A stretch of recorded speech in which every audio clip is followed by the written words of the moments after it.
Rain poured down like tiny arrows, striking the windows of Amara Johnson's third-floor apartment with sharp tapping sounds. Each noise made her flinch slightly, as if the storm outside were trying to force its way into the already suffocating space she called home. Chicago, the windy city, had never made her feel as powerless as it did tonight. With its fierce intensity, this storm was unlike anything she had seen in years. The wind whistled through the cracks of the old window frames, carrying a chill that seeped into her skin. The power had gone out 2 hours earlier, leaving the apartment in complete darkness, lit only by a few flickering candles on the kitchen table. Amara, a 32-year-old African-American woman, wrapped a wool blanket tightly around her shoulders to ward off the creeping cold. She sat curled up on an old sofa, her eyes fixed on the nearest candle, its small flame dancing as if struggling against the darkness. Inside her, another storm raged, silent, but no less brutal. 3 days earlier, a letter shoved through the door had upended her entire world. This apartment building, the place she had called home for the past 5 years, was being sold. The new owner demanded that all tenants vacate the premises within 60 days. 60 days to find a new place in a city where rent prices had doubled recently, while her nurse's salary at Mercy General Hospital barely covered her basic needs. She picked up the letter from the kitchen table. Even though she had read it so many times, she knew every word by heart. The dry, impersonal lines printed on white paper felt like a sentence. Due to a change in ownership, all lease agreements will be terminated. Amara let the letter fall, her hands clutching her head. At 32, she had thought her life would be more stable by now, and not stuck in a cramped rental apartment, not working exhausting night shifts, and certainly not feeling this alone.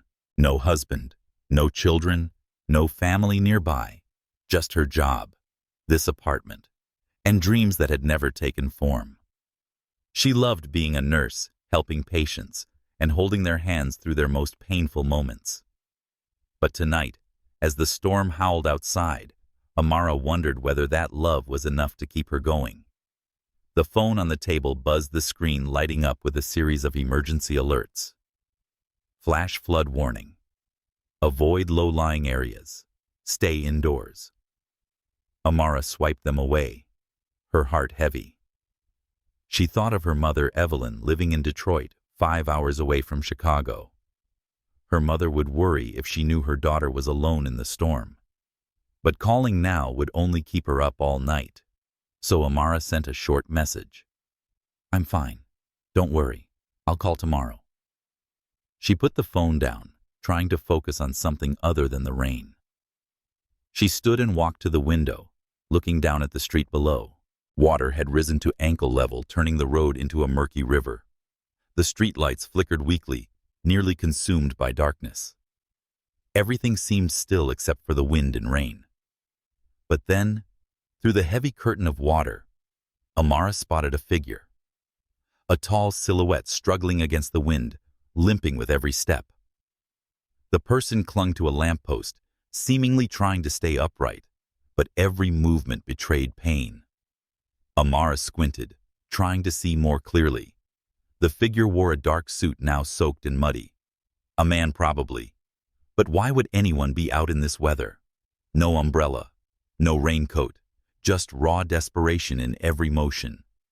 She felt a surge of adrenaline, her nurse's instinct kicking in.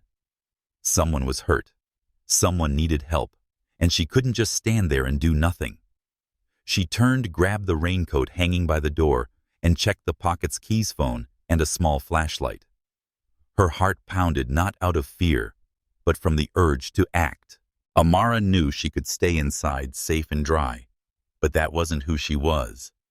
5 years of nursing had taught her that sometimes a moment of hesitation could mean the difference between life and death. She took a deep breath, pulled the raincoat hood over her head, and opened the door. The wind rushed in immediately, icy and fierce, forcing her to cling to the doorframe for balance. The stairwell was pitch dark, lit only by the weak beam of her flashlight. Amara moved quickly, each step echoing with the squish of wet shoes. The storm struck her face like a slap when she pushed open the building's front door. Rain lashed her skin like needles, and the wind nearly knocked her off her feet. But she kept moving toward the lamppost, where the figure was still barely holding on. "Hey, Amara," shouted her voice, nearly swallowed by the wind. "Can you hear me? You need to get inside." The man looked up, his face blurred by the rain, but his eyes revealed surprise. He shouted something back, but the wind drowned it out. Amara moved closer, close enough to see that he was tall, with blonde hair plastered to his forehead, and one leg bent at an odd angle, unable to bear weight. "I'm a nurse," Amara yelled, trying to outmatch the storm. "You're hurt. My place is right here." She pointed to the building, her gaze firm. The man hesitated, perhaps out of instinctual caution around a stranger, but another violent gust nearly toppled him. Finally he nodded, and Amara stepped forward, letting him lean on her shoulder. Together they fought their way through the rain step by step, determined heading toward the faint light of the apartment building.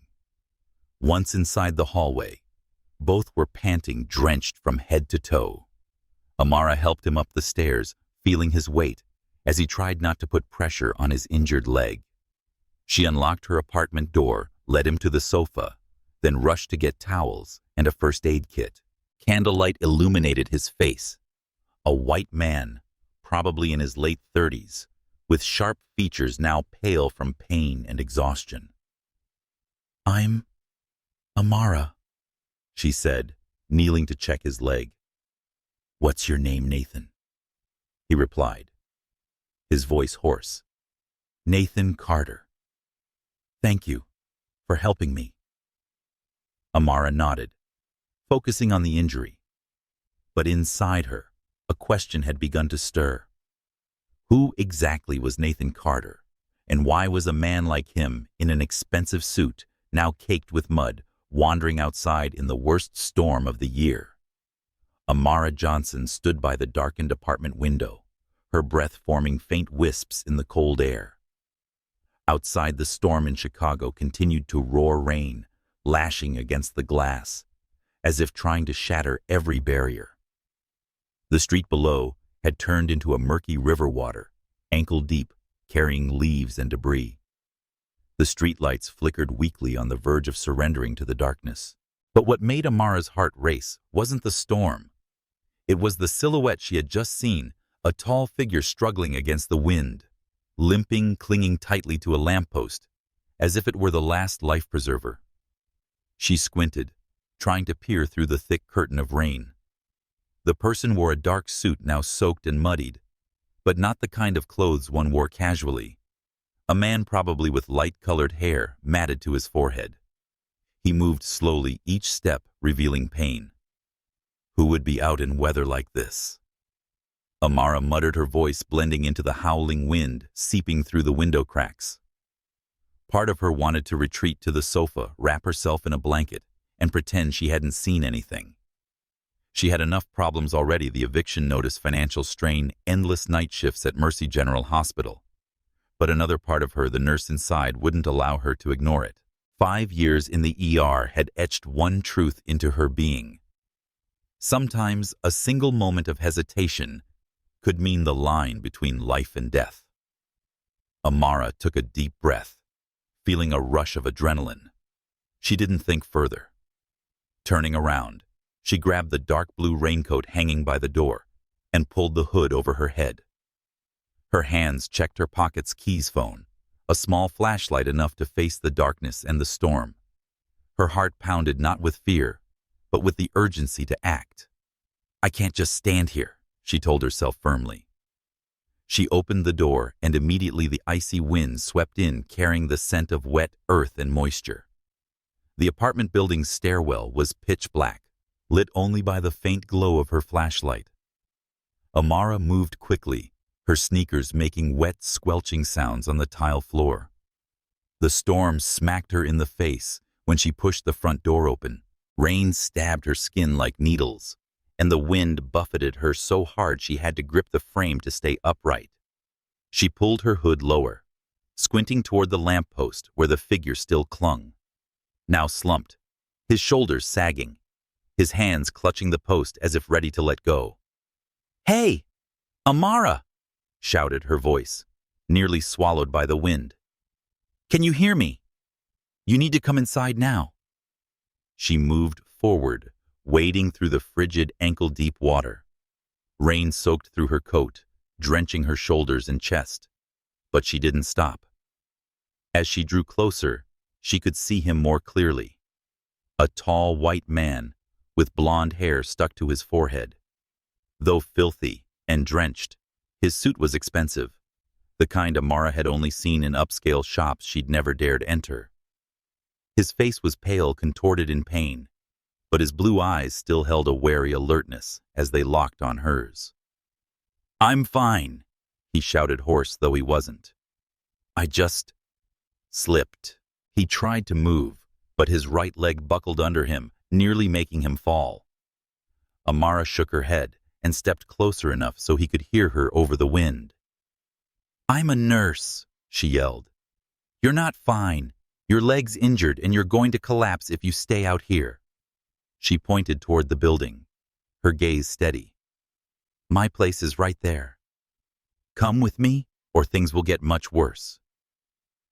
The man hesitated, eyes scanning her as if trying to decide whether to trust a stranger in a storm. A lightning bolt tore through the sky, followed by thunder that shook the ground. He winced, tried putting weight on his injured leg, and immediately leaned sideways from the pain.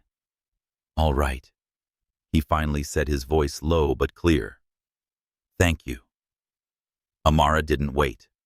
She stepped in, letting him lean on her shoulder, feeling the weight of his body as he tried not to put pressure on his right leg. He was much taller than she was, with broad, solid shoulders, but now trembling from the cold and pain. Together they battled through the rain, each step slow but determined. The wind lashed at them, nearly knocking them over several times. But Amara held firm, drawing strength from the long shifts that had trained her body to endure.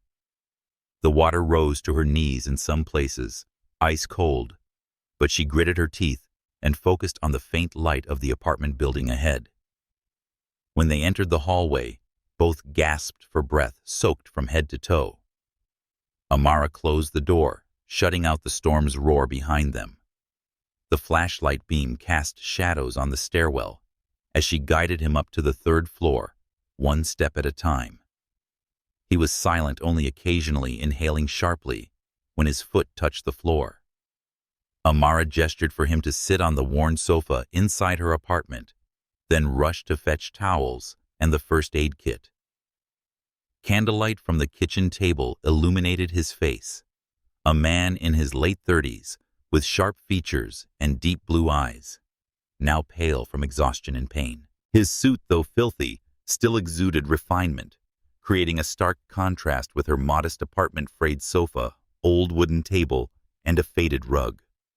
"I'm Amara," she said, kneeling before the sofa to examine his leg.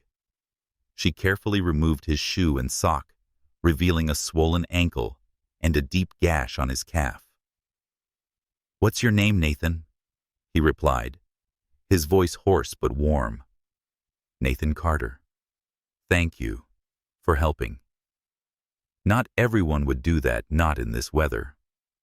Amara nodded, focusing on the wound. She pulled gauze and antiseptic from the kit. Her movements were practiced after hundreds of shifts. "What were you doing out there?" she asked gently, though unable to hide her curiosity. No one's outside in a storm like this unless they have no choice. Nathan gave a faint laugh, weak but sincere. "My driver dropped me at the wrong address. My phone died and I slipped on the steps. Not precisely my lucky day." Amara raised an eyebrow, still tending the wound. "Driver." She glanced up, catching his eye. The suit, his manner of speaking, and the details about a driver, Nathan Carter, were not ordinary. But she didn't press further, only continued bandaging the injury. "You need rest," she said, standing up. "It could be a sprain, and that cut needs to stay clean. You should get an X-ray in the morning." Nathan nodded, his eyes drifting around the apartment. pausing on the letter on the kitchen table, the eviction notice Amara hadn't put away. "You've got trouble," he asked, his voice low and sincere. Amara hesitated. She wasn't used to opening up to strangers, but the candlelight, the storm, and the surreal moment made her speak. "This building's being sold. I have 60 days to find a new place. It's not easy on a nurse's salary in this city." Nathan looked at her, his expression unreadable. "That's another kind of storm," he said quietly. "Sometimes, life throws things at us we don't expect." Amara gave a wistful smile, feeling a strange sense of connection.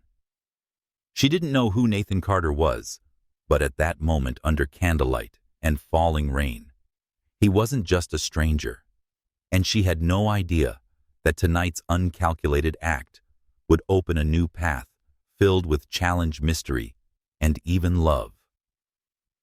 Amara Johnson's small apartment was bathed in the soft amber glow of 3 candles flickering on the kitchen table. The sound of rain still lashed against the windows, but inside, the storm felt distant, held back by the old walls of the Chicago apartment building. Amara knelt in front of the sofa, her hands touching the leg of the strange man she had just brought in from the storm. He sat there soaked and shivering slightly, his expensive suit now muddy and wrinkled. His face became clearer in the candlelight, a white man in his late 30s, with blonde hair plastered to his forehead and deep blue eyes, both weary and watchful. He had introduced himself as Nathan Carter, and though his voice was hoarse from exhaustion, he carried a strange, composed calm.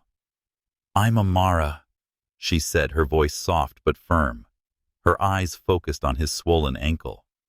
She carefully removed his damp sock, revealing a deep gash along his calf and reddened skin around the joint. "Hang in there. I need to clean this wound."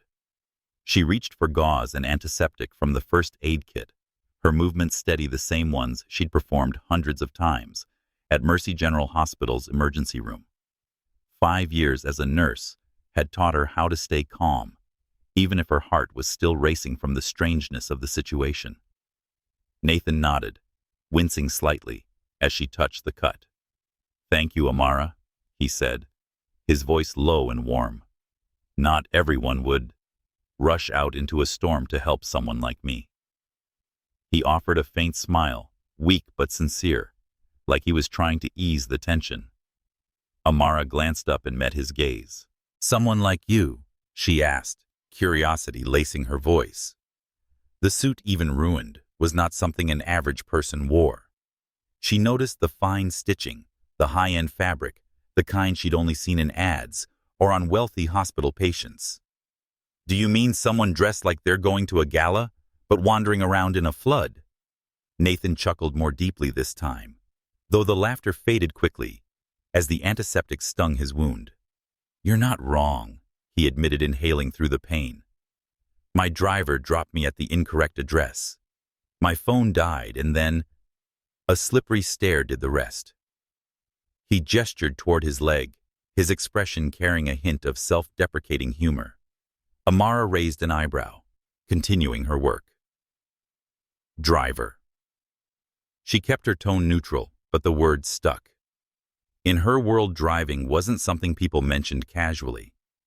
She lived in a working-class neighborhood where folks crammed into buses or walked miles to save a few dollars. But she didn't press. She just kept bandaging. "Looks like a sprain," she said, professionally. "The cut needs to be cleaned thoroughly. Tomorrow you should get an X-ray to make sure there's nothing more serious." Nathan nodded, his eyes drifting around the apartment. It was small, modest but warm. A worn sofa, a scratched wooden table, a faded rug. On the table beside the candle sat the eviction letter Amara hadn't yet put away. His gaze paused on it, reading the bolded lines. "You're having trouble?" he asked gently, his tone sincere and free of judgment. Amara hesitated. She wasn't used to sharing with strangers, especially not someone who had entered her life in such an unusual way. But the night's candlelight rain, The surreal nature of the night made her speak. "This building's being sold," she said, eyes on the gauze in her hands. "The new owner wants us out in 60 days. Finding a new place on a nurse's salary in this city isn't easy." She gave a soft laugh, though it didn't reach her eyes. "I might have to move far from the hospital to the suburbs, or I don't know." Nathan looked at her, his expression unreadable, as though weighing something in his mind. "That's another kind of storm," he said quietly, thoughtfully. "Sometimes life throws things at us that we never saw coming, like the one outside or a slippery stare." He smiled, trying to keep things light, but Amara could feel the sincerity in his words. She nodded, finishing the bandage. "Exactly," she replied, standing to get a dry towel. "But the storm outside will pass. This," she gestured toward the letter, her voice dropping, "I'm not so sure I'll get through this one." She handed him the towel, and as he took it, their fingers brushed a fleeting touch, but enough to send a strange warmth through her. It was as if the candles were illuminating not just the room, but also something between them. Nathan wiped his face and hair, his eyes never leaving her. "You know," he said, voice quieter now, "most people wouldn't open the door to a stranger, let alone run out in weather like that. You're different." He paused as if to say more, then decided against it. Amara shrugged, returning to the chair across from him. "I'm a nurse," she said. "Helping people is my job. If I don't do it, who will?" But deep down, she knew it wasn't just the job. It was who she was, someone who always prioritized others, even while battling her storms. They sat silently for a moment, just the sound of rain and wind outside. Amara studied Nathan, trying to read him. The suit, his speech, his calm, none of it matched the world she lived in. And yet he hadn't complained about her small apartment, the candlelight, or the worn sofa. He just sat there, grateful, which intrigued her more than anything. "Will you be okay?" she finally asked, breaking the silence. "I mean tonight. The streets are flooded, and you can't exactly walk far with that leg." Nathan nodded, his eyes softening. "I'll be fine, thanks to you. But could I borrow your phone? I should let my assistant know I'm all right, so she doesn't think I've disappeared." He smiled slightly, but Amara raised an eyebrow. Assistant. Another clue about who Nathan Carter was. She handed him her phone and turned away to tidy up the first aid kit. As Nathan made his call, his voice was low and concise. "Diane, I'm fine. I just ran into a bit of trouble. Cancel my morning schedule. I'll explain later." Amara felt a question growing larger inside her. Who exactly was Nathan Carter? And why was someone like him, with a driver and an assistant, wandering through this working-class neighborhood in the worst storm of the year? What she didn't know was that in the flickering candlelight of this strange night, an invisible thread had begun to weave between them, a thread that would pull her into a world utterly different from her own, a world full of challenges, secrets, and love. The morning after the storm, soft sunlight filtered through the curtains of Amara Johnson's apartment, carrying the scent of damp earth and the rare stillness that blanketed Chicago. The condo still bore the traces of the previous night, the first aid kit on the table, the damp towel Nathan Carter had left behind, and the eviction notice lying silently beside a burnt-out candle. Amara, dressed in cozy sleepwear, sipped her coffee, her mind still spinning with images of the mysterious man she had rescued. Just as the sun began to rise, Nathan had left early, promising to reach out. He'd left a note with a phone number written in strong but hurried handwriting. "Thank you, Amara. I owe you dinner. Nathan." She stared at the note, her finger tracing the digits. Part of her wanted to call, immediately curious about the man Nathan Carter with his expensive suit driver and assistant. But another part of her, the more cautious part, hesitated. Who was she to step into the world of someone like him? A 32-year-old black nurse living in a cramped apartment, constantly worried about bills and an uncertain future. She set the note aside and decided to focus on the workday ahead. But just as she was preparing to shower, her phone buzzed with a call from an unknown number. Amara. The deep, warm voice on the other end made her heart skip. "It's Nathan. I'm not calling too early." "No, not at all," Amara replied, trying to keep her voice calm. "How's your leg?" "Thanks to you," Nathan said, much better, and she could hear the smile in his voice. "I promised I'd thank you properly. Are you free tonight? I'd love to take you to dinner if that's okay with you." Amara hesitated, glancing around her small apartment. Dinner with Nathan Carter. The thought was both thrilling and intimidating. "Sure," she finally said, her tone gentle. "I'm free tonight." "Perfect," Nathan responded. "I'll pick you up at 6. Just send me your address." When she hung up, excitement and nerves coursed through her. She rummaged through her closet and chose a simple but elegant black dress, the most expensive item she owned, bought during a rare clearance sale. She told herself it was just a thank you dinner. Nothing more. But she couldn't help but linger in front of the mirror longer than usual, adjust her hair, and add a touch of lipstick. At precisely 6 p.m., the doorbell rang. Amara descended the stairs, her heart racing, when she saw Nathan waiting in front of the building.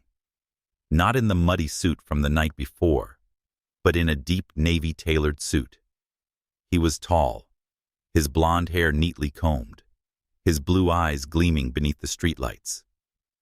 "Good evening," he said, his warm smile lighting up his face. "You look beautiful." "Thank you," Amara replied, feeling her cheeks flush. She noticed a sleek black car parked nearby, not a limousine, but far more luxurious than any vehicle in her neighborhood. Nathan opened the door for her, and as she sank into the soft leather seat, she couldn't help feeling out of place, like she was stepping into a world that wasn't hers. The restaurant was perched atop a high-rise, offering a panoramic view of glittering Chicago. Their table was by the window, candlelight flickering beside glasses of wine. Amara, in her modest dress, felt small among the stylishly dressed diners and the staff who addressed Nathan as Mr. Carter. But Nathan seemed unfazed by the elegance. He asked about her work and life sincerely, which put her at ease. "How long have you been a nurse?" Nathan asked, taking a sip of wine. 5 years, Amara replied, setting down her fork and knife. "I started right after I graduated. It's not easy, but it means something. Helping people, holding their hands through the worst moments. That's why I keep doing it." Nathan nodded, his gaze steady. "I could see that. How you helped me last night without hesitation. Not everyone would have done that." He paused, as if on the verge of saying more, then shifted. "Have you ever thought about doing something bigger, like opening your clinic?" Amara laughed softly, caught off guard. "Actually, yes. I've always dreamed of running a non-profit clinic where people can get care regardless of insurance or money. A place that focuses on people, not profit." She spoke with passion, momentarily forgetting her earlier self-consciousness. "But it's just a dream.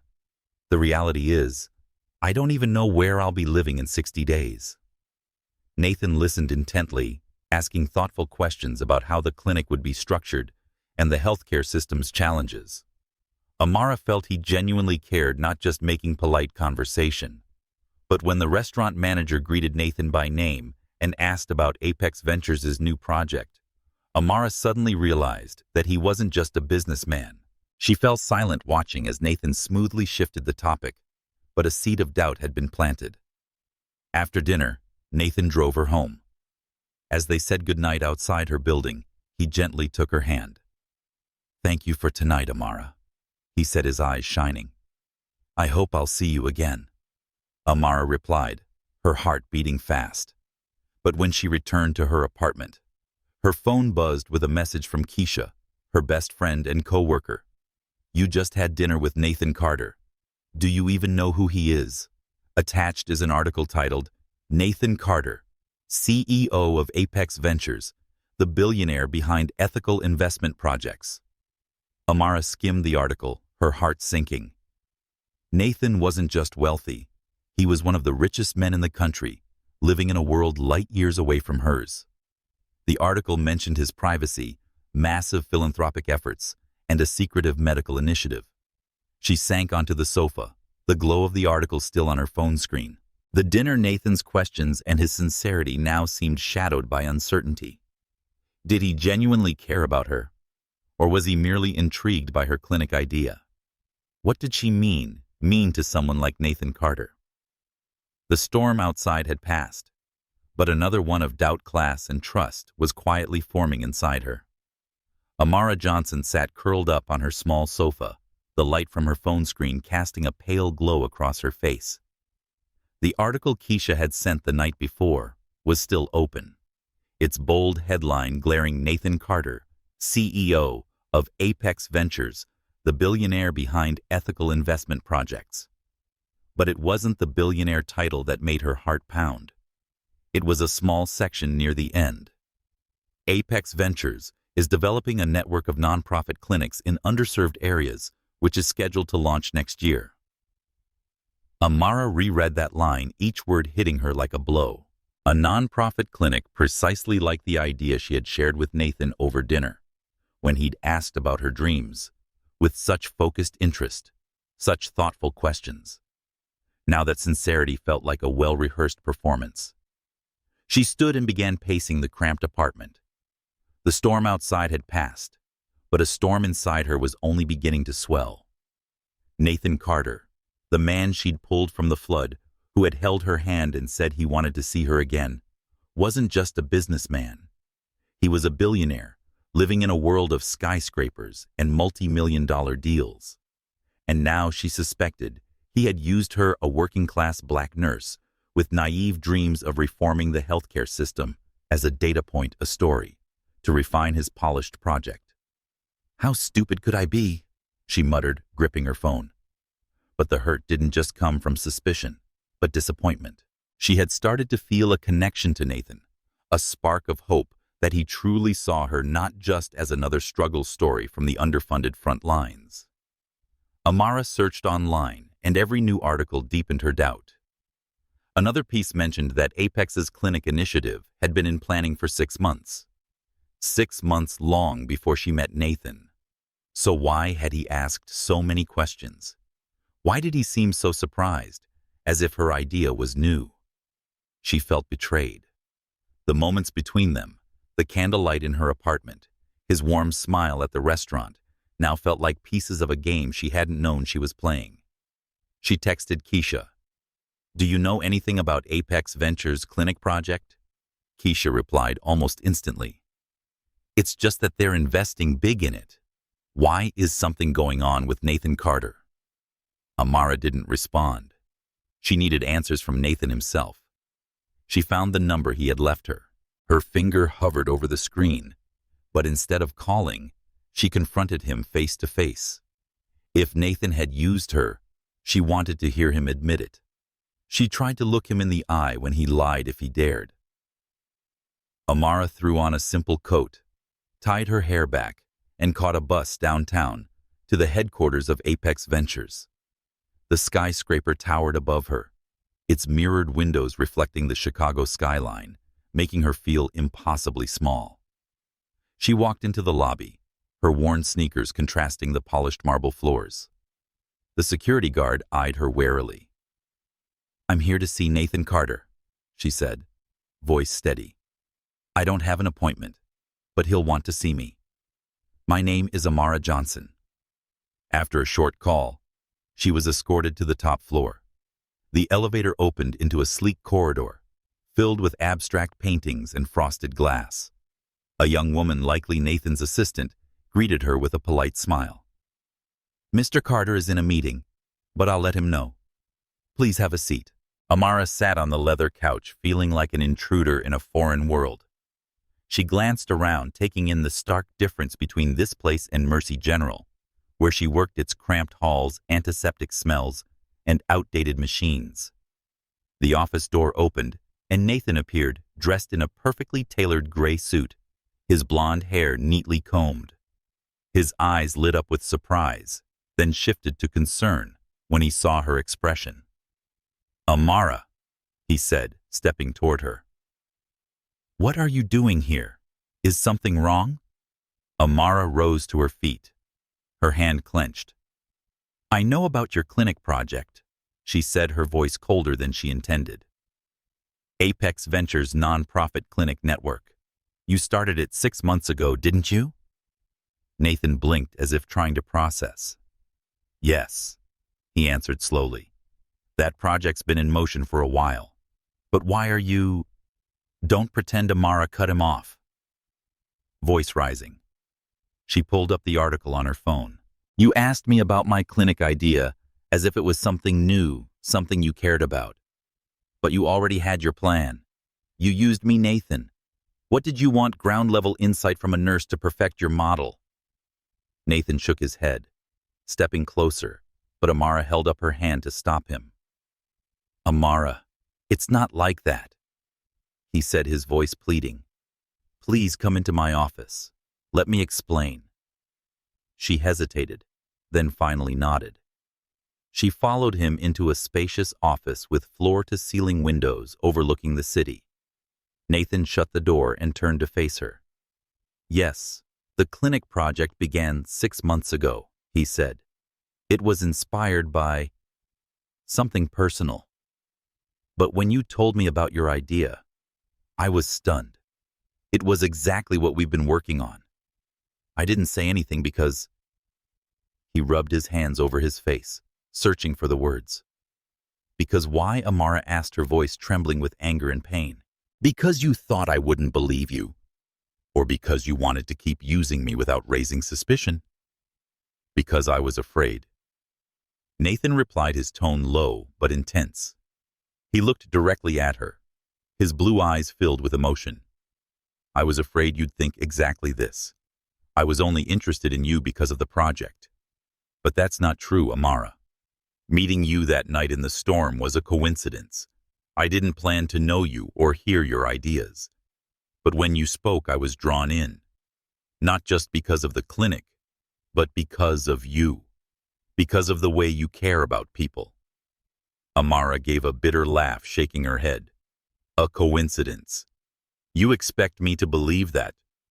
A billionaire shows up in my neighborhood, asks what I'm most passionate about, and has a project that perfectly mirrors it." She stepped forward, pointing at him. "You should have told me from the start, Nathan.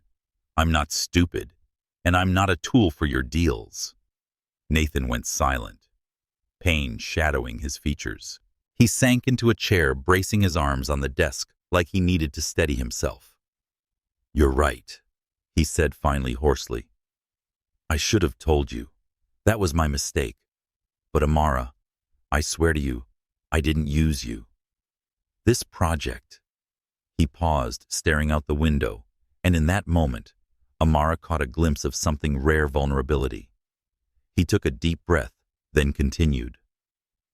"My mother died 10 years ago. Cancer.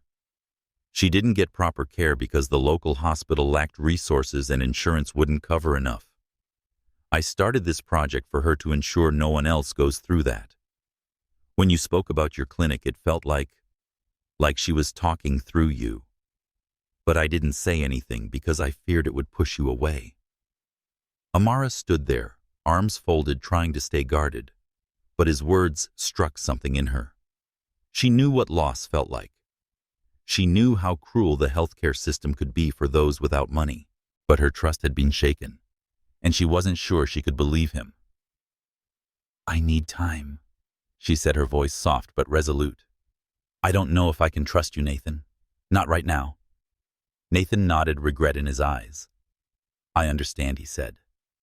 "But Amara, I want you to know that you matter to me, not because of the project, but because of who you are." He stood, wanting to approach, but she stepped back and opened the door. I have to go, she said, turning away. Amara felt her eyes sting as the elevator doors closed. Not just from anger, but from something more profound. She had hoped Nathan was different, that he saw her as a person, not a means to an end. Now she wasn't sure what was real anymore. In his office, Nathan sat down, burying his head in his hands. He thought of his mother of those last days in a failing hospital, and of Amara, the woman who had saved him not just from the flood, but from a loneliness he hadn't known he carried. He had lost her trust, and he knew he might lose her entirely if he didn't make it right. Amara Johnson stepped out of her night shift at Mercy General Hospital, her eyes stinging with exhaustion. The early morning light in Chicago was gentle, but did little to soothe her mind. It had been 3 days since the confrontation with Nathan Carter at the Apex Ventures headquarters, and she still hadn't responded to any of his messages or calls. His explanation about the clinic project, that his mother's death inspired this mother's death, inspired it that meeting her was just a coincidence, still echoed in her head. A part of her wanted to believe him, but a larger part, which had grown used to being hurt, kept her safe. She just wanted to return to her apartment, sleep off the chaos, and forget it all. Nathan, the doubts, even the eviction notice still sitting on her kitchen table. But when she unlocked her phone, a flood of notifications made her freeze. A series of texts from Keisha, her best friend and co-worker Amara. Have you seen the news? Call me now, followed by a link to an article. Amara frowned and tapped the link. The headline hit her like a wave. The mystery woman in billionaire Nathan Carter's life, who is she beneath it? Was a grainy photo of her and Nathan standing outside her building after dinner. Though the image was low quality, her face was visible. An awkward smile, hands stuffed in her coat pockets. The article read, Nathan Carter, CEO of Apex Ventures, was spotted with an unidentified woman in a working-class Chicago neighborhood. Could this be the secret love interest of the reclusive billionaire? Amara felt her blood rush to her head. She scrolled down and read baseless speculation. Sources suggest the woman may be linked to Apex's secret medical initiative, a modern-day fairy tale between a billionaire and a commoner. She shut the article, her hands trembling. Who had taken that photo? Why, out of all people in the world, were they paying attention to her? A working-class black nurse, living a life that until now was invisible. Her phone buzzed again. This time it was her mother Evelyn calling from Detroit. Amara, are you okay? Her mother's voice was full of worry. A friend just sent me an article about you, and a rich man. What's going on? Amara gripped her phone tightly, trying to sound composed. It's nothing, Mom. Just a misunderstanding. I'll take care of it. But as she hung up, she knew it was more than a misunderstanding. Her once private life, the one she had carefully protected, was now being picked apart for the world to see. Things only worsened at the hospital. Amara noticed the whispers when she entered the break room to prepare for her next shift. A few co-workers glanced at her, and some went quiet as she approached. Keisha pulled her aside, eyes filled with concern. Have you heard yet? Keisha asked. Some folks in the ER are saying you're climbing the ladder with Nathan Carter, that you're using him to get a promotion or something. I told them to shut it, but you know how gossip spreads. Amara felt like she'd been slapped. Promotion? She repeated, her voice tight. I'm not even speaking to him anymore. She leaned against the wall, struggling to breathe. She had worked at Mercy General for 5 years, always professional, always putting patients first. And now, because of one photo, her co-workers looked at her like she was scheming. Like her kindness the night of the storm had been some calculated move. Her phone buzzed again, another message from Nathan. Amara. I just saw the article. I'm so sorry. Let me fix this. Do you want me to come to you? She stared at the message thumb hovering over the screen, but didn't reply. She didn't want his help. She didn't want to be pulled further into his world where every step was photographed, every gesture dissected, but Nathan didn't give up. By noon, he messaged again. I know you're angry, but please let me help. I have a safe place away from the press. I'll be at the hospital at 2. Amara deleted the message. She was determined to face this on her own. She wouldn't run. She wouldn't let the media reduce her to a caricature. However, a small group of reporters was waiting outside when she left the hospital after her shift. Cameras flashed. Ms. Johnson. What's your relationship with Nathan Carter? Do you work for Apex Ventures? Amara lowered her head and pushed past them, her heart pounding. She caught a bus home, but even at her building, another reporter was waiting. Amara ran up to her apartment, slammed the door, and leaned against it, her breaths coming in short bursts. She felt trapped, as if her life no longer belonged to her. She called Keisha, her voice shaky. I don't know what to do, Keisha. They're everywhere. I just wanted to help someone. And now... Listen to me, Keisha said firmly. You did nothing wrong, but you need to talk to Nathan. He knows how to deal with this. Don't let the tabloids win. Amara hesitated. Then finally she texted Nathan. Okay. Meet me at the park near the hospital. 6 p.m. No fancy car. No reporters. He responded immediately. I'll be there. Thank you, Amara. At the park. Nathan arrived on time wearing a simple jacket and baseball cap, trying to blend in. He led her to a secluded bench, his eyes full of concern. Amara. I'm sorry, he said right away. I never wanted you to be dragged into this. I'm used to the media, but I forgot how much it can hurt someone who's not. Forgot. Amara cut in her tone sharp. Nathan, they're digging into my life. They called my mother. They're whispering at work like I'm some gold digger. This isn't my world. I don't know how to live like this. Nathan nodded, his expression stricken. I know, and I'll do anything I can to make this right. My PR team can issue a statement, say we're just friends, or say nothing at all, and let it fade. Whatever you want. Before she could respond, a tall, elegant woman approached. She was white, her brown hair tied back in a sleek ponytail, wearing an expensive business dress. Nathan, she said softly, professionally. Sorry to interrupt. We must finalize the press release before 8. She turned to Amara with a polite smile. You must be Amara. I'm Lauren Mitchell, head of PR at Apex, and an old friend of Nathan's. Amara blinked, the ground seeming to shift under her. Old friend? She looked at Nathan, waiting for clarification. He sighed, rubbing his face. Lauren is my ex-girlfriend, he said plainly. We broke up 2 years ago, but she's still the one I trust most at work. Nothing more than that, Amara, I swear. Lauren nodded, her eyes sincere. Nathan's talked about you. A lot. He does not open up easily, so when he does, it means something. But in his world, it isn't very easy. I'm here to help if you'll let me know. Amara stood up, overwhelmed. Nathan, Lauren, the media. It all felt like a whirlwind, threatening to consume her. I need time, she said quietly. I can't handle this. She turned away, leaving Nathan and Lauren behind in the park, her heart heavy. She wasn't just fighting the media. She was facing a bigger question.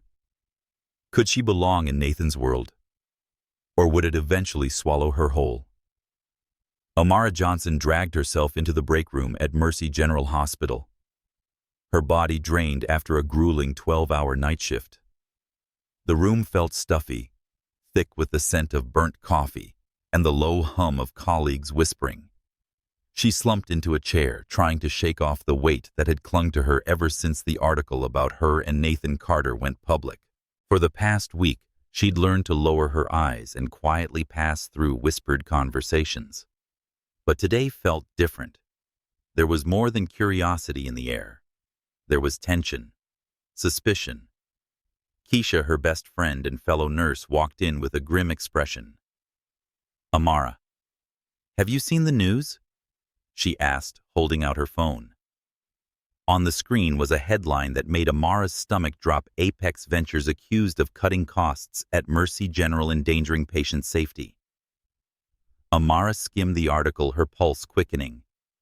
An anonymous employee claimed that the hospital's parent company, recently acquired by Apex Ventures, had slashed staff, delayed equipment maintenance, and replaced quality medication with cheaper alternatives, putting patients at risk. Apex Ventures. Amara repeated, her voice hoarse. "Nathan's company." She looked at Keisha, praying for some clarification, some denial. But Keisha's expression only confirmed the truth. Nathan Carter, the man she had rescued from the storm, who had held her hand and promised to fix the media mess, owned the hospital where she worked. And he had never said a word. "You didn't know?" Keisha asked, gently, clearly concerned. "I thought, well, after everything, I figured he'd tell you." Amara shook her head, as if trying to wake from a dream. "No, he didn't tell me anything." She stood up abruptly, her fingers tightening around her phone as she stormed into the hallway. She needed airspace to process the rage rising inside her. This hospital was where she had given 5 years of her life, where she had held patients' hands in moments of life and death, where she had found purpose even when the pay was low and the pressure high. Now, it was just another asset in a corporate portfolio. And Nathan, the man she had thought was different, was behind it all. She called him. No waiting for a message this time. He picked up instantly, voice tense. "Amara, are you okay? I was just about to... Did you buy my hospital?" She cut in, her voice shaking with anger. "You own Mercy General, and you didn't tell me. You knew I worked here, Nathan. You knew what this place meant to me." Silence. Then Nathan answered, his voice low. "Amara, I was going to tell you, but I didn't know about the cuts. Apex acquired MedCore Health, the parent company, 3 weeks ago. I don't oversee operations. I swear I didn't know." "Didn't know." Amara let out a bitter laugh, walking down the empty hallway. "You're the CEO, Nathan. You sign the deals. You profit. And now you say you didn't know. Patients are suffering. My colleagues are exhausted. And you stand there saying you're innocent." "Amara, please listen," he pleaded. "I'm investigating it now. Before we finalize the deal, the previous management made these cuts to inflate the hospital's value. I swear I had no idea. Let me talk to you. Let me fix this." "No," Amara said sharply. "I need to see the truth for myself. I'm at the hospital. I'll investigate it my way." She hung up before he could respond. Back in the ER, chaos reigned. Nurses huddled in corners, talking about delayed surgeries due to faulty machines, about being short-staffed and overworked. A senior doctor, one Amara respected deeply, shook his head. They slashed everything to sell this place at a higher price. Now Apex reaps the benefits, and we're paying the cost. Amara reviewed records and spoke to staff, and the picture became clear. Staffing had been reduced by 15%. Outdated ventilators were still in use. Cheaper pain meds were causing side effects. A patient she'd cared for just a week ago, Mrs. Harris, had returned with an infection, possibly caused by unsterilized equipment. Amara sat in the storage room, head in her hands, her world unraveling. She wasn't just furious at Nathan for hiding the truth. She was devastated that he represented everything she fought against daily, a system prioritizing profit over people. Her phone buzzed with a message from Nathan. "I'm at the hospital. Please meet me, Amara. I'll do whatever it takes to fix this." She stared at the screen but didn't reply.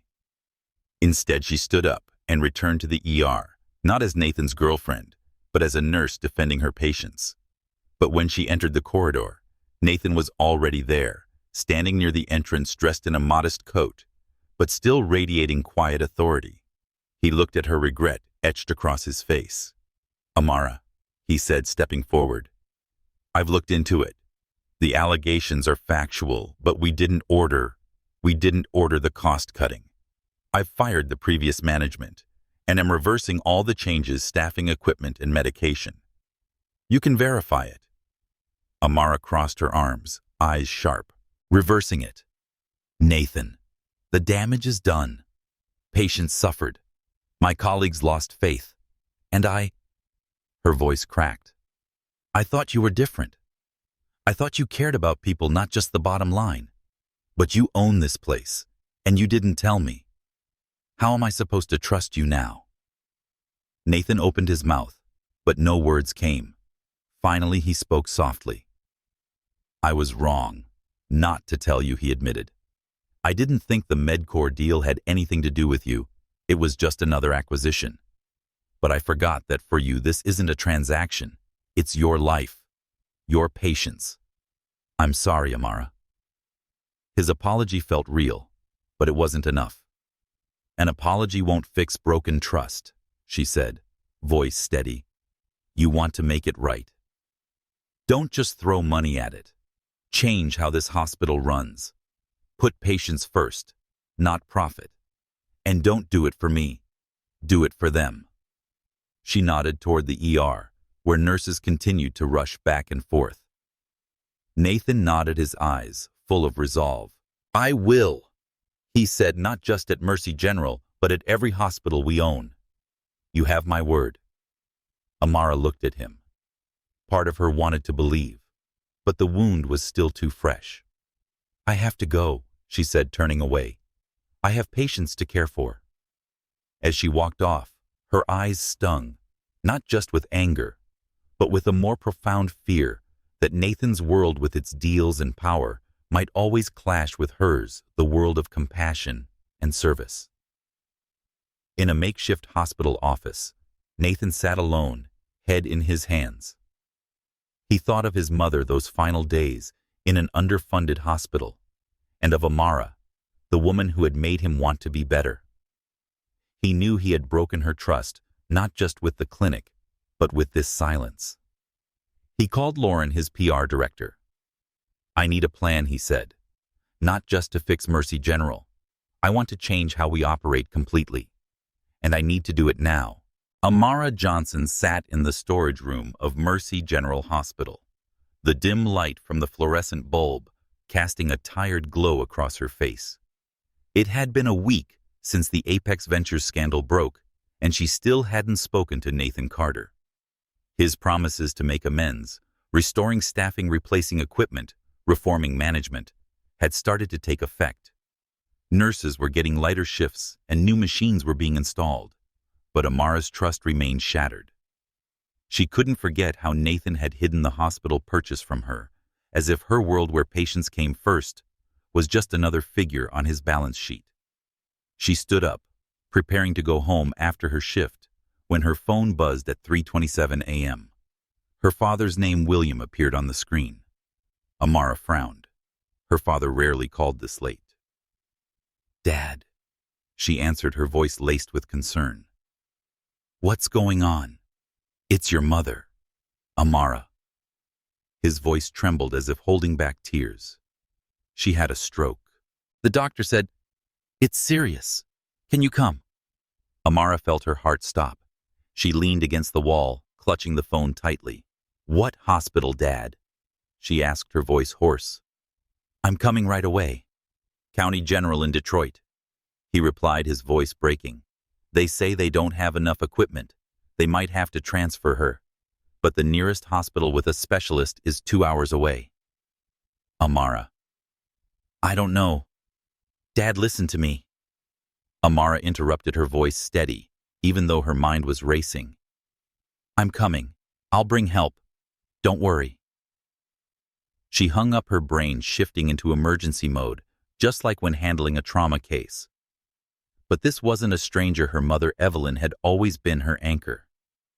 Amara didn't think twice. She called Nathan despite having vowed not to.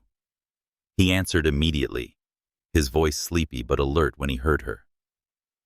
Amara. What's wrong? My mother had a stroke.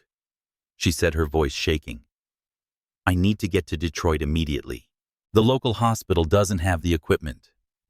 Nathan, She paused, unwilling to admit she needed him, but with no other option. I'll take care of it, Nathan said instantly, his voice firm. A helicopter will be ready at the city helipad in 20 minutes. Pack a bag and go. I'll meet you there. You don't have to, Amara began, but Nathan cut her off. Amara, I want to help. Do you want me to come with you? She took a deep breath, the feeling of dependence unsettling, but her love for her mother overrode everything. All right, she said softly. Thank you. An hour later, Amara and Nathan sat in the helicopter, the engine's roar drowning out all other sounds. Amara clutched her bag, staring out the window as the lights of Chicago faded into the distance. Nathan sat beside her silent, but his eyes were full of worry. He made call after call, assembling a team of neurologists from a top Detroit medical center and advanced equipment to arrive at County General immediately. Amara listened to his voice, low and commanding, but couldn't stop the swirl of emotions, gratitude mixed with unease. When they landed in Detroit, it was still dark. A car was waiting to take them to the small hospital where Amara's father stood in the lobby looking gaunt. Amara embraced her. His voice choked. Your mother is in ICU, they said. They're doing all they can. Amara took her father's hand and led him inside, Nathan following behind.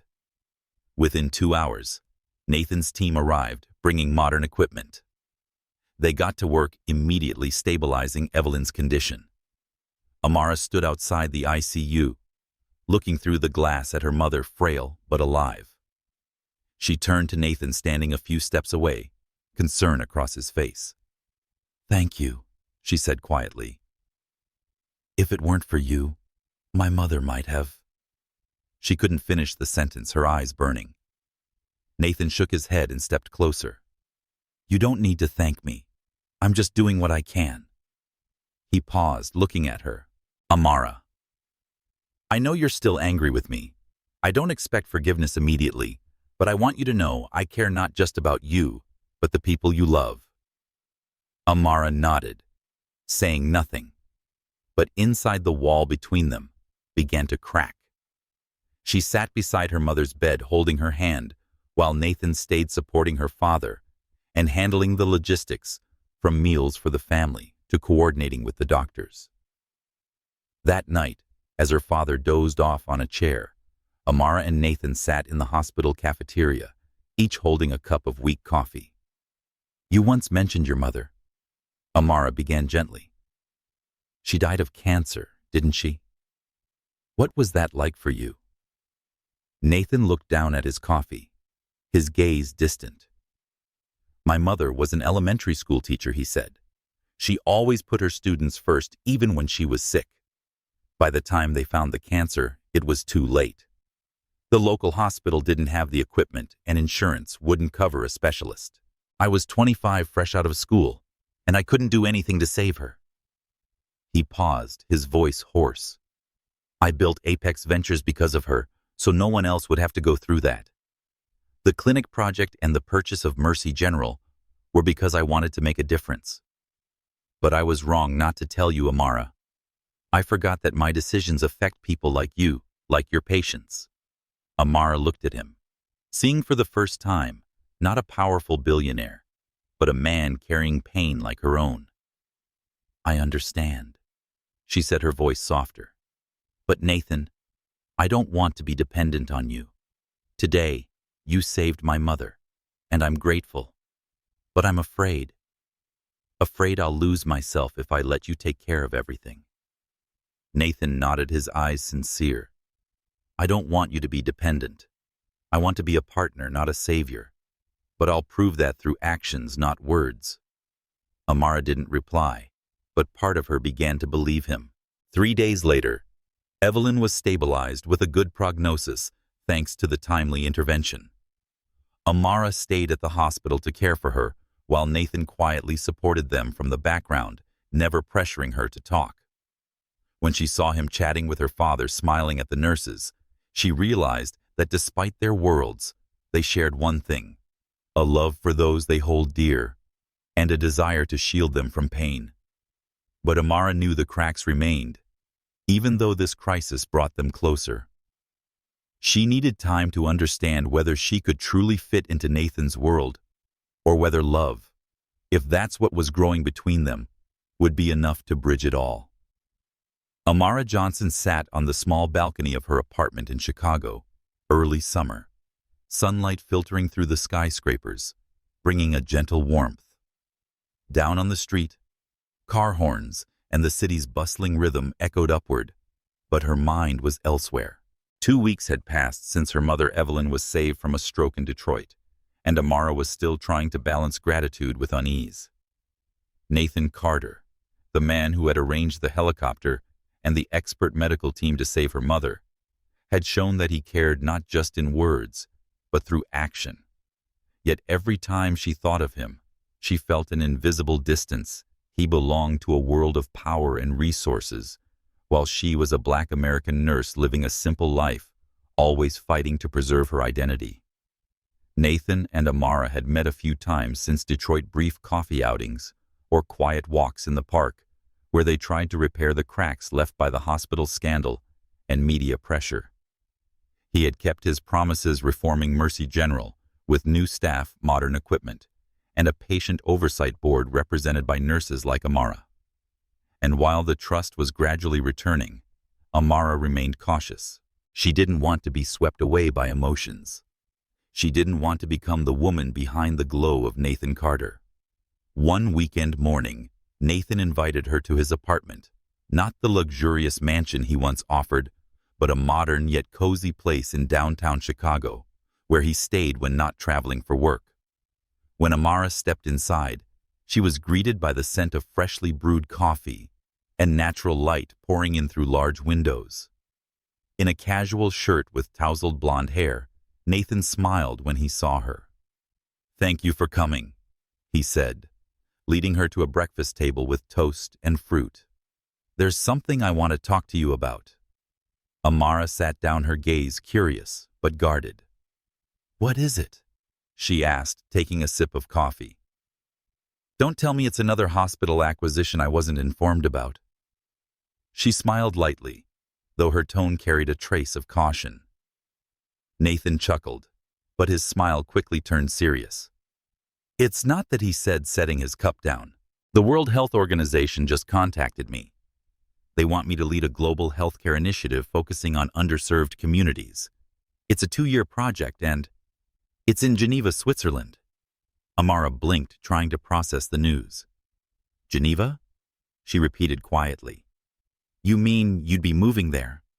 Nathan nodded, his eyes fixed on her. "If I accept, yes. But Amara, I haven't given them an answer yet. I wanted to talk to you first because... Please come with me." His words hit her like a strong gust of wind, making her feel unsteady. She set her coffee cup down, her hand trembling slightly. "Come with you?" she asked, her voice a mix of surprise and doubt. "Nathan, you're talking about moving to another country. I have a job, friends, family. I can't just leave everything behind." "I know," Nathan said quickly, raising his hand in reassurance. "I'm not asking you to give everything up. I want us to build a new life together. The WHO has excellent programs for nurses, or you could work with me on the initiative. It'll help you find your purpose there." Amara stood walking to the window and looking down at the city. Geneva, a place she only knew from books, a far-off town with clean streets, international conferences, and a world she had never imagined herself part of. She thought about her mother in Detroit, Keisha, at the hospital, and the patients she cared for daily. "Nathan," she said, turning back to him, "do you understand how big this is for me? I'm not someone who can hop on a plane and start over. I built this life step by step with so much struggle." Nathan stood too, approaching her, but keeping a respectful distance. "I do understand," he said softly, "and I don't want you to feel pressured. But Amara, I don't want a long-distance relationship for 2 years. I want you by my side, not because I need you, but because I believe we can build something special for us and the world." Amara crossed her arms, her eyes filled with inner conflict. She remembered the days in Detroit when Nathan had been there for her and her family, never boasting, only quietly helping. She remembered the look in his eyes when he spoke about his mother and why he built Apex Ventures. But she also remembered feeling out of place at the fancy restaurant, the Apex headquarters, and the park when Lauren appeared. "I'm afraid," she admitted quietly, "fearful that if I go, I'll just become Nathan Carter's girlfriend, no longer Amara Johnson, the nurse with dreams of her own." Nathan nodded, his expression softening. "I don't want you to lose yourself," he said, "because it's you, your dedication, your kindness, your dreams, that make me want to be with you. I'm willing to do whatever it takes to give you space to be yourself in Geneva." Amara looked at him, feeling the sincerity in his voice. "If I go," she said slowly, "I have 3 conditions. 1, I need meaningful work, not just something to keep me busy. 2, we live in a real home, not a mansion or a penthouse, but a place where I can feel like myself. And 3, she paused, taking a deep breath, I need to know we're equals. I don't want to feel like I owe you or that you make all the decisions." Nathan smiled, his eyes lighting up. "I agree," he said without hesitation. "All 3 conditions. And to prove it," he reached into his pocket and pulled out a small velvet box, making Amara's heart race. He said, "This isn't an engagement ring," quickly opening the box to reveal a simple blue sapphire ring that sparkled like the ocean. "This belonged to my mother. Not a wedding ring, but the one my father gave her when she was pregnant with me. It's a promise of a new beginning. I want to give it to you as a promise that we'll build a future together as equals." Amara touched the ring, feeling the cool metal against her fingers. She looked at Nathan and saw not just sincerity, but fear, the fear that she might say no. "I'll think about it," she said, her voice gentler.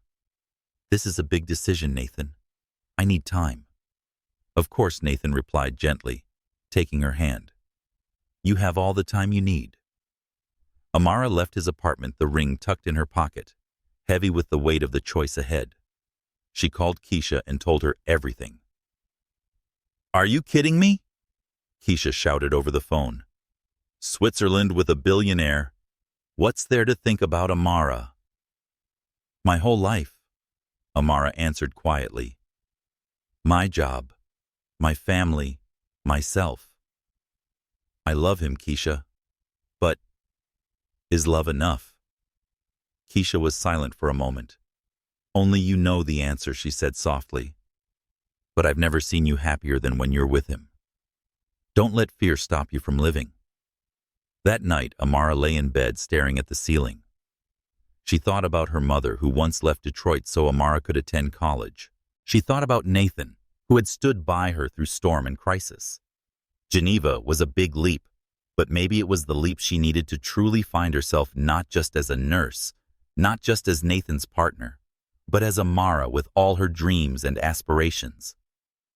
Amara Johnson stood by the window of their small apartment in Geneva, looking down at the clean cobbled street where bicycles glided past and pedestrians in autumn coats strolled. This city, with its historic buildings and Lake Léman sparkling under the sunlight, was as picturesque as a painting. But after 3 months of living here, Amara still felt like an outsider. She, a Black American nurse from Chicago, had never imagined living where everything, the language, the culture, and how people looked at her felt foreign. The sapphire ring on her finger, a gift from Nathan Carter, reminded her why she was here: love and belief in a shared future. As Amara had requested, their apartment wasn't a mansion or a penthouse. It sat in a quiet neighborhood with old wooden floors, a small kitchen, and a flower balcony. Nathan had kept his word, letting her choose the place, and together, They had made it home with Amara's medical books on the shelves, Chicago landscape prints on the walls, and the potted plants Nathan had bought during a weekend market trip.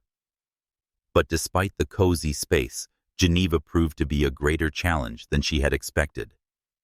Amara worked in a World Health Organization (WHO) nursing program, supporting healthcare initiatives in developing countries. The work was meaningful, but she struggled with the language barrier. Her French was still clumsy, despite nightly lessons. Her colleagues, mostly white Europeans or North Americans, were friendly but distant. During one meeting, a German doctor remarked, "You're lucky to have Nathan guiding you here."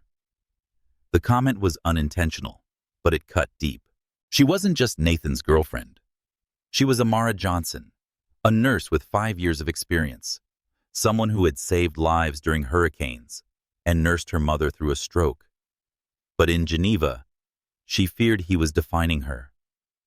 Nathan, meanwhile, was busy in his new role at WHO, leading the Global Healthcare Access Initiative.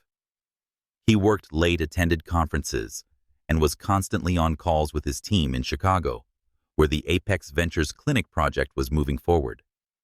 Yet he always made time for Amara, cooking dinner together, learning French through silly jokes, or taking evening walks along Lake Léman. He sensed her struggle, but didn't know how to help without overwhelming her. One evening at a WHO event, everything came to a head.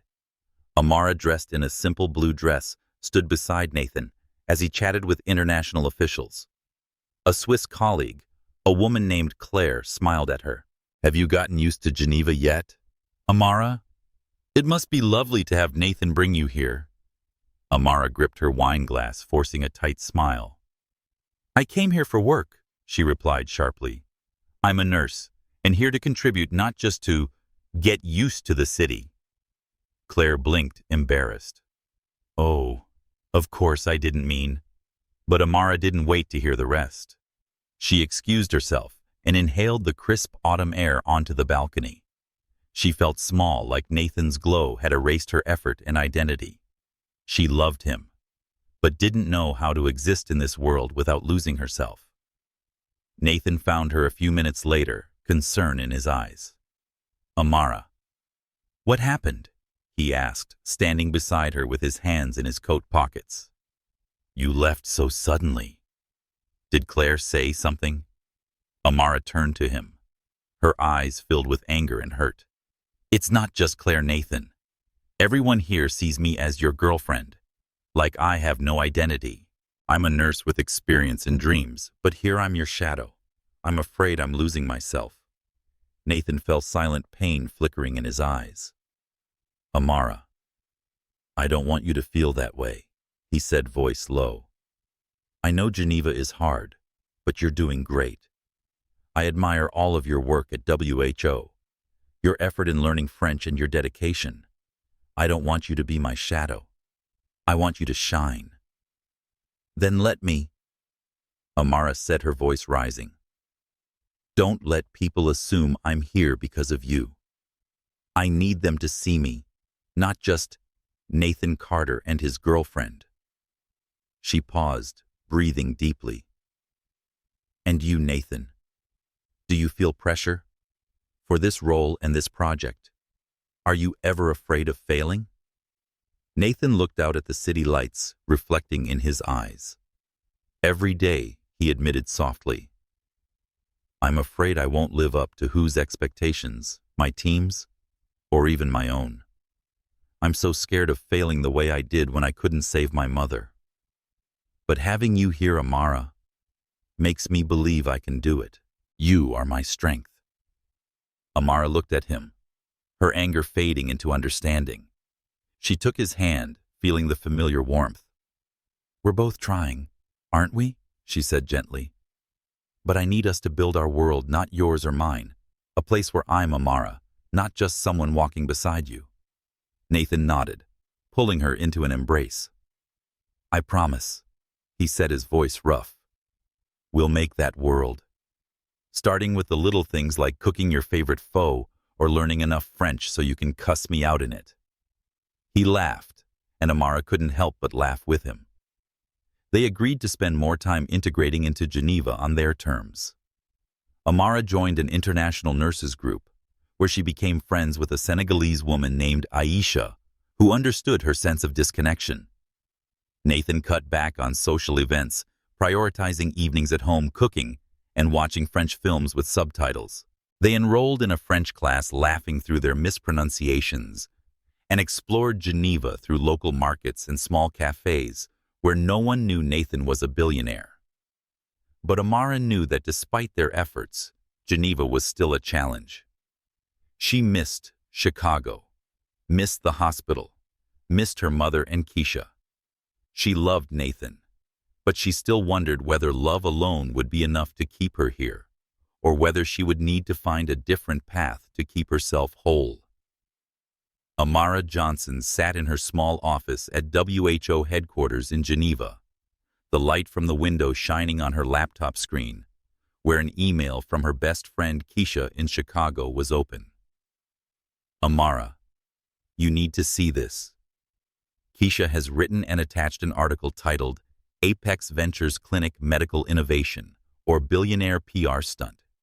The article criticized the nonprofit clinic project spearheaded by Nathan Carter, suggesting it was an attempt to polish his image after the Mercy General scandal. Some sources claim Apex is prioritizing media attention over patient care. It declared making Amara's heart sink.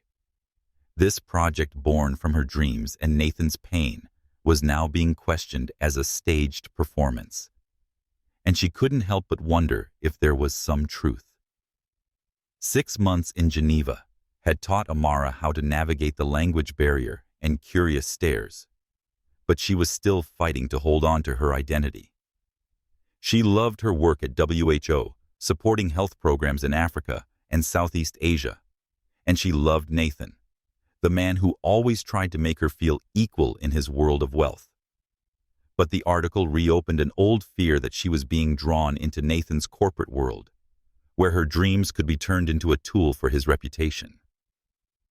Amara closed the laptop, stood up, and stepped onto the balcony of their shared apartment. With its cobbled streets and shimmering Lake Léman, Geneva had become more familiar. Still today, she missed Chicago fiercely, the scent of hospital coffee, Keisha's laughter, and the firm feeling of belonging. When Nathan came home carrying a bouquet from the local market, he immediately noticed the troubled look on her face. "Amara," he asked, placing the flowers on the kitchen table. "Is something wrong?" She turned to him, her gaze sharp. "Have you read the article about the clinic?" she asked, her voice calm but tense. "They say it's just a PR stunt, that Apex cares more about image than patients." "Nathan, this was my dream, our dream. You said it was different, but now I'm not so sure." Nathan frowned and stepped closer. "I saw the article," he said quietly. "It's garbage, Amara. We've built 2 clinics serving hundreds of uninsured people. I have data and reports, you can look at them anytime." "It's not about the data," Amara cut in, her voice rising. "It's about the feeling, Nathan.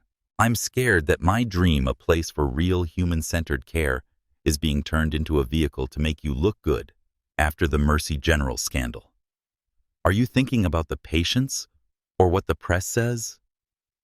Nathan felt silent pain in his eyes. "Amara, do you believe that?" he asked, his voice rough. "This project is my heart for my mother, you and the people who never got the care they deserved. I didn't do it for the media." "Then why don't I know anything about it?" Amara shot back, arms crossed. "You said I was part of it, but I only hear updates from Keisha or the news. I feel like an outsider, Nathan, as if I'm your inspiration, not your partner." Nathan sat on the sofa, rubbing his face, as if searching for the words. "You're right," he admitted softly. "I haven't shared enough with you. I thought you were busy with who, trying to adjust here, and I didn't want to burden you. But that was my mistake. I want you to be part of this, not just an inspiration." Amara looked at him, her anger fading into fatigue. "Nathan, I love you," she said, her voice trembling. But I'm afraid. I am so scared that your world with its headlines, business deals, and reputation will swallow me whole. I'm afraid of losing myself, losing my dream. Nathan stood walking toward her and gently taking her hand. I'm afraid too, he said sincerely. Scared I'm not enough for you, terrified I'll hurt you like I did at Mercy General. Amara. I turned down a multi-million-dollar deal to focus on this clinic because I believe in it, because I believe in us. But I can't do it alone. I need you. His words reached her, but Amara still hesitated. We need to change how we work together, she said. I can't just be the woman behind the scenes. I want to be truly involved, but I also need to keep my job at WHO, keep myself. Nathan nodded, his eyes lighting up with resolve. All right, he said. We'll hire an independent advisor to manage the project so you and I can focus on what matters, you with WHO, me with the global initiative. And I promise to be more transparent.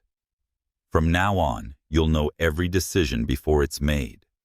Amara looked at him, sensing his sincerity. One more thing, she said, her voice gentler. I need you to believe I can stand alone even here, even when it's hard. Don't try to rescue me, Nathan. Just stand with me. Nathan pulled her into his arms, his breath warm against her hair. I will, he whispered. I promise. In the weeks that followed, they began implementing changes. Amara joined virtual meetings with the clinic team, offering insights from her nursing experience. They hired a seasoned advisor, a Black woman from Detroit, who understood the value of community care. Nathan scaled back his media appearances, letting the clinics speak for themselves through the quality of their work. Amara and Nathan continued building their shared life in Geneva, cooking together in the evenings, strolling through old neighborhoods, and playfully debating French pronunciation. But Amara knew that even as they progressed, their differences remained. She still missed Chicago, worried about her mother, and wondered whether she could ever entirely belong in Nathan's world. One night, lying beside him, she whispered, "Do you think we'll be okay?" Through all of this, Nathan kissed her forehead, his voice firm. Together, we'll be okay. At that moment, Amara believed him, not because he was a billionaire, but because he was a man willing to grow with her. Amara Johnson stood in the backyard of her parents' home in Detroit, her elegant white wedding dress hugging her figure, gently flowing in the early summer breeze. Sunlight streamed through the tree branches, casting shimmering patches of light on the grass. The small garden, filled with flowers, lovingly tended by her mother, Evelyn, was decorated a few white ribbons, wooden chairs arranged in rows, and a small table covered in linen cloth. This wasn't a lavish wedding. No reporters, no powerful guests, just family, close friends, and Amara's love for Nathan Carter, the man who had entered her life during a storm 2 years ago. She looked into a handheld mirror offered by her best friend and maid of honor, Keisha. Her hair was softly braided and adorned with small white flowers. The sapphire ring Nathan had once given her sparkled next to a new wedding band, a simple gold circle engraved with the words, "Together always." Amara smiled, a mix of nerves and peace settling over her. She, a Black American nurse from Chicago, once thought love like this only existed in fairy tales. But Nathan, a white American from a world of billionaires, had shown her that love could transcend all boundaries if both were willing to fight for it. Keisha stood behind her, adjusting the dress train. "You look terrific, Amara," Keisha said, her eyes shining. "Nathan's going to faint when he sees you." Amara laughed, but emotions surged as she thought about the journey that had brought them here. The storm in Chicago, the hospital scandal, media pressure, the family crisis, and the culturally challenging months in Geneva. Every step had been a test, but they had made it through honesty, respect, and a shared commitment to equality. Her mother, Evelyn, now fully recovered from her stroke, entered the room, eyes brimming with tears. "My daughter," she said, hugging Amara, "I'm so proud of you. Nathan is a good man, but you made this miracle happen." Amara held her mother's hand, remembering those days at County General Hospital, when Nathan brought specialists and equipment to save her. That act had bound them, but Nathan's love for her and his respect for her dreams had kept them together. The sound of violins floated through the air, signaling the start of the ceremony. Amara stepped into the garden arm in arm with her father, William, his eyes full of pride. Nathan stood beneath the floral arch in a light gray suit, no tie, his blonde hair glowing in the sunlight. When he saw her, his eyes lit up as if she were his entire world. Amara smiled, her heart pounding, feeling that every hardship from early doubts to the scrutiny in Geneva had been worth it for this moment. The ceremony was short and straightforward. They exchanged vows, voices trembling, but steady. Amara, Nathan said, holding her hands, "You saved me not just in the storm, but every day since. I promise to stand by you, to respect you, and to build our world together." Amara replied, her eyes misty, "Nathan, you gave me the courage to dream bigger. I promise to love, challenge, and face every storm with you." When they exchanged rings, applause and cheers erupted from their family and friends. Keisha wiped away tears. Evelyn hugged William and Lauren. Nathan's former girlfriend smiled warmly from the front row. The reception unfolded in the garden, with soft jazz music and homemade food. Amara's father's favorite, BBQ ribs, her mother's buttery cookies, and wine Nathan had brought from Geneva. Amara and Nathan shared their first dance beneath lantern lights, their bodies moving in sync, as if they had always belonged together. "Happy, Mrs. Carter," Nathan whispered, pulling her closer. "Very," Amara replied, resting her head on his shoulder. "But I'm still getting used to being Mrs. Carter. I prefer Amara Johnson Carter, nurse dreamer, and your wife." Nathan chuckled, kissing her forehead. "You are all of that and more. You're the reason I want to be better every day." Over the past 2 years, they had built a shared world. Amara now remotely led part of the clinic project in Chicago, ensuring it served the community according to her original vision. She also worked as a consultant for WHO, bringing her nursing experience into global programs. Nathan split his time between Geneva and Chicago, heading the WHO Healthcare Access Initiative, while continuing to support the clinic. After the scandal, Mercy General had transformed into a model for patient-centered care, a change Amara was proud to have helped drive. But the journey wasn't only filled with victories. They still had disagreements about managing the clinic, balancing work and family, and about the lingering stares in Geneva. But each time they chose conversation. They chose growth. Amara learned to accept that Nathan's resources could help expand her dreams, and she learned to respect Amara's space, to let her shine in her way.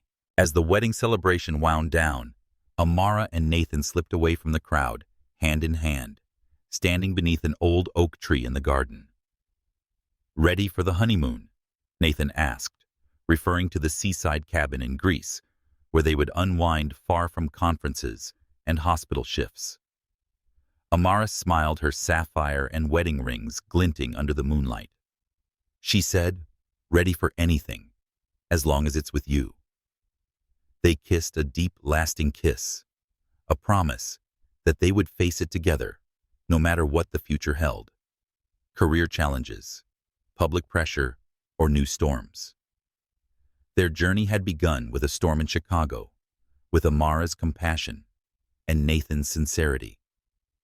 Now it continued into a new world, not one belonging to either of them alone, but one they had built together, where love, respect, and shared dreams turned their differences into strength.